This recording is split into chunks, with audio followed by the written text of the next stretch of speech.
TN. പ്രതാപനെ തിരുത്തി DCC. President.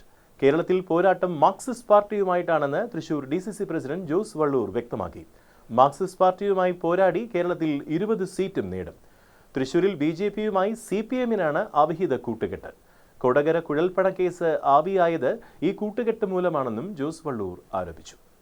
ഈ തെരഞ്ഞെടുപ്പിൻ്റെ ഏറ്റവും വലിയ പ്രത്യേകത സംഘപരിവാർ ശക്തികളിൽ നിന്നും ഇന്ത്യയെ മോചിപ്പിക്കുക എന്നുള്ളതാണ്.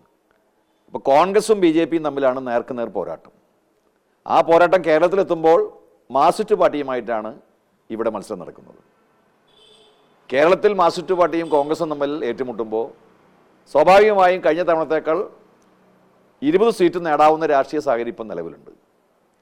ഇതെല്ലാം മറച്ചു വയ്ക്കാൻ വേണ്ടി വീണ്ടും ഇതുപോലെയുള്ള അടിസ്ഥാനരഹിതമായ കാര്യങ്ങളാണ് അവർ പ്രചരിപ്പിക്കുന്നത്. എന്തായാലും കോൺഗ്രസിനെ സംബന്ധിച്ച് ഞങ്ങൾ 100% ശുഭാപ്തി വിശ്വാസത്തിലാണ്. പ്രത്യേകിച്ച് നരേന്ദ്രമോദി പോയി വന്നതിന് ശേഷം എല്ലാ തലങ്ങളിലും കോൺഗ്രസ് പ്രവർത്തകന്മാർ അരയും തലയും മുറുക്കി രംഗത്തേക്ക് ഇറങ്ങിക്കഴിഞ്ഞു.